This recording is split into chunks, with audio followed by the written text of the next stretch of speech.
vai levar uma meia hora, eu vou falar panoramicamente sobre a vida, a obra e as principais ideias de Kierkegaard. É uma apresentação introdutória para quem está interessado em voltar ou a começar a estudar Kierkegaard. Kierkegaard é um homem do século XIX. Nasceu em 1813, na época das guerras napoleônicas, e morreu em 1855. Viveu 42 anos.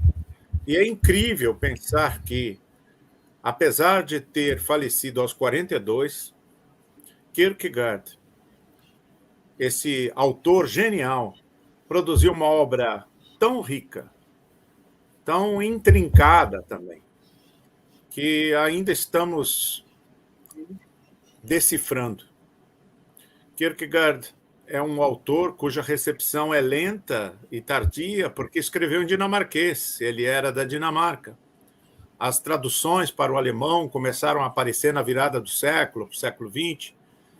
E, para vocês terem uma ideia, a Princeton University Press terminou a tradução das obras, não dos diários, porque os diários até hoje não estão traduzidos para o inglês inteiramente, mas dos livros. Os 24 volumes. O último saiu no ano 2000, há 22 anos atrás. Então, vocês têm uma ideia aí da recepção lenta que Kierkegaard está tendo no mundo, e agora, no Brasil, os seus livros continuam sendo publicados, mas apenas uma parte da obra está disponível em português. Ele viveu uma vida cheia de conflitos. Eu saliento o conflito com seu pai, que era um luterano, moraviano, de tradição pietista, conflito com Regina Olsen, hoje é Dia da Mulher, então fazemos aí uma saudação à noiva de Kierkegaard, mas com quem ele rompeu o noivado em 1841, e isso foi também decisivo na sua formação, na sua vida, na sua existência. Foi uma crise decisiva na sua obra. Ele sentiu que deveria romper, e as pessoas até hoje estão discutindo por quê, mas ele disse no diário que foi fundamental para que ele pudesse casar-se com a sua obra, com a sua vocação, com o seu ministério, posso até ousar dizer. E deu início, mais ou menos nessa época, ao grosso da sua obra, e publicou muitos títulos que impactaram o mundo, a filosofia, a teologia, a psicologia, e até hoje há muitas pessoas estudando Kierkegaard, escrevendo teses de doutorado, pessoas que se especializam, as sociedades internacionais para o estudo de Kierkegaard, como a Sobreski, que eu ajudei a fundar, fui o primeiro presidente no Brasil, fundada no ano 2000, na Universidade de São Paulo, a Sociedade Brasileira para os Estudos de Kierkegaard. Entre 43 e 46, Kierkegaard publicou uma série de livros com pseudônimos, ou, como eu prefiro dizer, heterônimos. Nomes e autores que ele criou, figuras, personagens que ele criou para serem os autores de uma comunicação indireta com o público. Mas também publicou seus discursos edificantes, a chamada obra verônima ou veronímica de Kierkegaard, os livros que ele assinou com seu nome. A partir de 46, Kierkegaard começa a dar mais atenção a esta obra verônima e publicar mais e mais discursos edificantes que expressavam sua fé cristã. Recentemente foi publicado no Brasil o livro de 1850, Prática do Cristianismo, se não me engano, Indøvelse i Kristendom, em dinamarquês. Esse livro tem vários nomes, treinamento no cristianismo, exercício do cristianismo, escola do cristianismo. Um livro muito importante com o heterônimo Johannes Climacus, que é um que ele criou no fim da vida para criar a personagem kierkegaardiana, que era, segundo ele, mais cristã do que ele mesmo. E, recentemente, também saiu no Brasil os últimos escritos de Kierkegaard, os 10 fascículos de O Instante, Øyeblikket, em dinamarquês. O instante, o piscar dos olhos, que é uma referência bíblica a um texto paulino. O Instante, esse texto de 1854, 1855, está disponível agora no Brasil pela primeira vez, foi publicado no final do ano passado. Então foram várias obras, uma obra riquíssima, há diferentes escolas interpretativas, e nós vamos falar das principais, né? Uma das principais mais conhecidas, de 1843, é Temor e Tremor, um estudo acerca da fé. Em 1844, ele escreveu O Conceito de Angústia, que é um texto extremamente influente, comentado por filósofos, psicólogos e teólogos. E que ele estuda a questão da angústia associada ao conceito de pecado. Migalhas Filosóficas também é de 1844. Talvez o livro mais lido do Kierkegaard se chama A Doença Mortal. É o primeiro livro escrito sob o pseudônimo Johannes Climacus, é de 1849, também é conhecido como Doença para a Morte, talvez tradução mais exata, e também é conhecido como O Desespero Humano. E tem várias traduções em português. O que o Kierkegaard pretendia com a sua obra, com o seu pensamento? Ele estava construindo uma nova forma de pensar. Mais tarde, esse tipo de pensar foi descrito pelo conceito fenomenologia.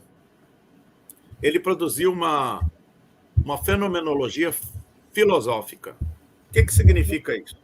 Que ele estava interessado em fenômenos existenciais, coisas que acontecem na vida da gente, sentimentos, emoções, impressões que o ser humano tem, que não eram assunto da filosofia até então, nem tampouco da teologia, realmente, porque vivíamos sob a égide do chamado essencialismo, opondo-se ao existencialismo. Kierkegaard não fundou o existencialismo. Ele se via como um corretivo, tanto da tradição filosófica quanto da tradição teológica. Ele não quis fundar uma escola de pensamento, mas uma escola de filosofia foi fundada à luz da sua obra. E ela recebeu o nome de Filosofia da Existência, ou existencialismo. Por causa disso, porque Kierkegaard parece dar espaço para os fenômenos existenciais, para as crises existenciais do ser humano. Sua preocupação estava naquilo que a gente chama de antropologia filosófica, eventos que nós chamaríamos de psicológicos, né? Por isso que a psicologia se interessa tanto por Kierkegaard. Então, ele estava procurando os fenômenos da experiência humana e analisando-os. E, com isso, ele acaba também produzindo automaticamente uma filosofia da fé cristã, uma filosofia da experiência cristã. Por isso, ele fala de fé, escreveu um livro acerca do amor, chamado Obras do Amor, Kierkegaard, que é sobre o que é o amor, dentro do pensamento cristão, a partir do Novo Testamento. E também um livro sobre a salvação. O que é salvação? É como se ele quisesse repensar os conceitos from scratch, como a gente diz em inglês, quer dizer, do nada. O livro sobre salvação, para entender o que é a salvação, chama-se Migalhas Filosóficas, é o livro de 44. E assim, Kierkegaard foi fazendo uma análise fenomenológica da experiência cristã. A fé, por exemplo, em Temor e Tremor, refletindo acerca de Abraão, ele diz que, diferentemente do que muita gente pensa, ela é um duplo movimento. O primeiro movimento é um movimento de resignação, é um salto em direção ao infinito, aquilo que muitas pessoas confundem com a fé. Mas Kierkegaard diz, isso é apenas resignação. É o salto em direção do infinito, mas o verdadeiro salto, que poderíamos chamar de fé, ele é um duplo movimento. A gente segue em direção da transcendência, a gente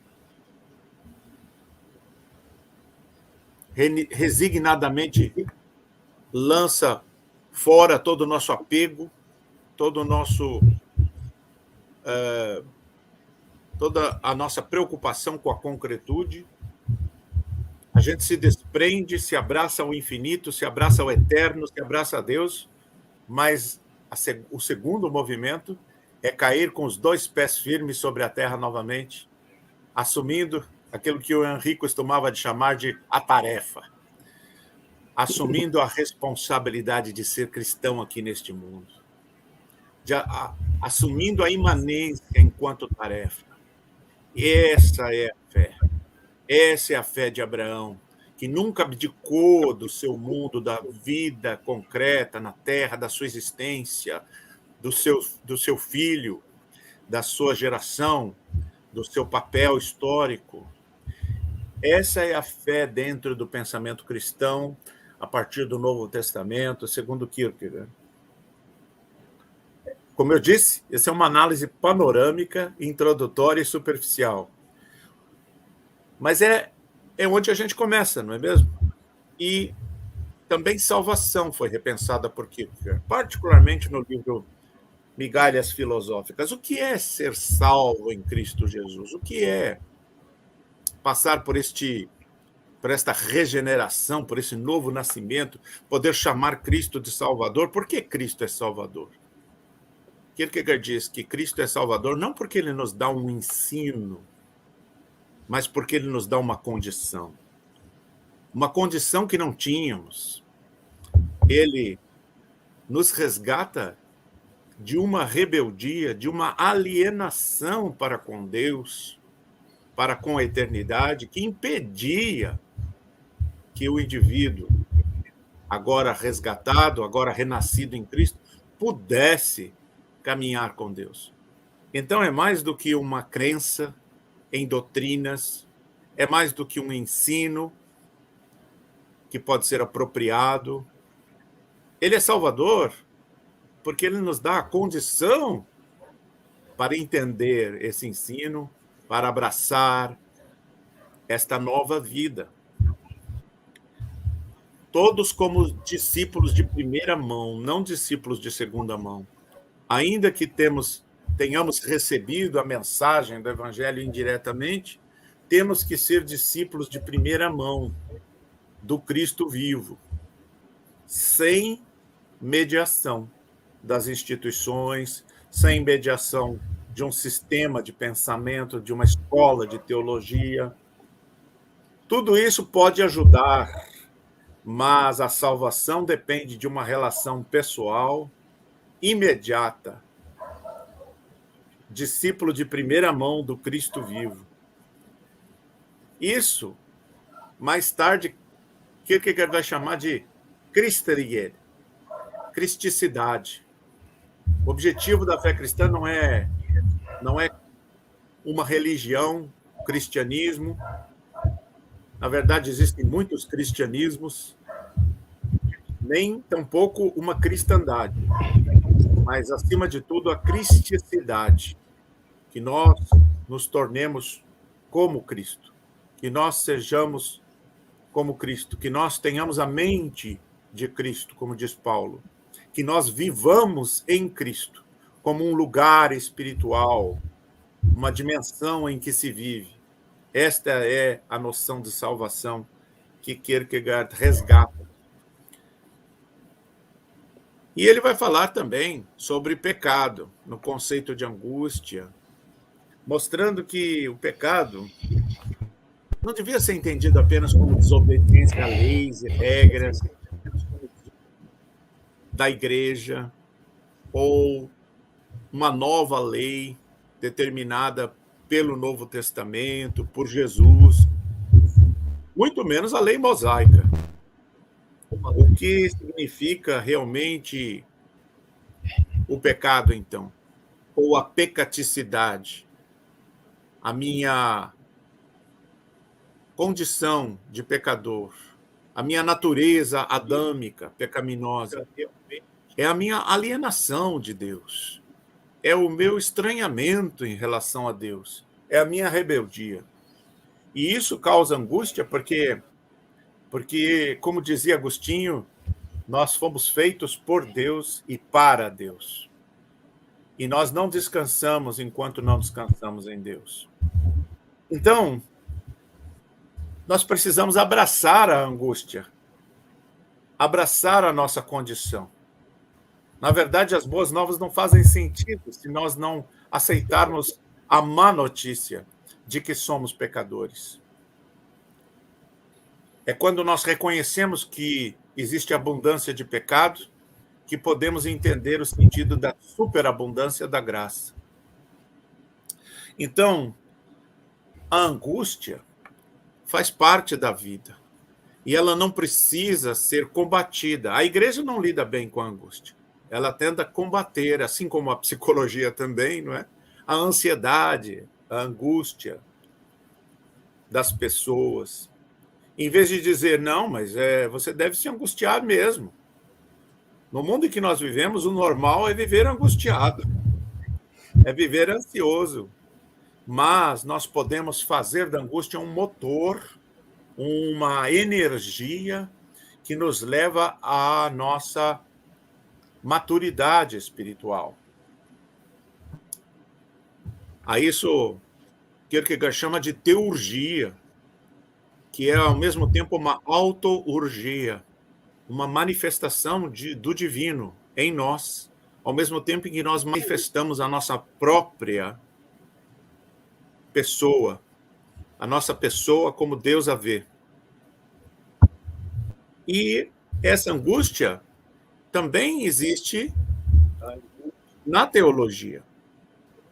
É um recado aqui para os teólogos, não é? A teologia procura desfazer a teologia ortodoxa e também o liberalismo teológico. Ambos são muito parecidos no seu racionalismo, o fundamentalismo e o liberalismo, porque querem desfazer todos os paradoxos. Então, opta-se, por exemplo, como na ortodoxia calvinista, pelo determinismo, sem perceber que a fidelidade ao texto bíblico deveria nos levar a abraçar angustiadamente o paradoxo da liberdade e da soberania divina. Da soberania divina e da responsabilidade humana. Da predestinação divina e da liberdade humana. Em uma tensão dialética infinitamente elástica. Isso pode ser duro para a razão, mas nós não temos que servir a razão. Como podemos ter a pretensão de compreender todos os mistérios acerca de Deus e a sua criação? Por isso, muitos chamam Kierkegaard de um irracionalista. Ele não era um irracionalista. Seu pensamento é lógico, é racional, mas ele era um antirracionalista. Aquele racionalismo filosófico que considera a razão humana absoluta, suprema, impermeável. Contra isso, Kierkegaard falou, sim. E, infelizmente, muitas teologias acabam caindo nesse racionalismo cartesiano, espinozano, e isso preocupa bastante aqueles que entendem a missão e a obra de Kierkegaard.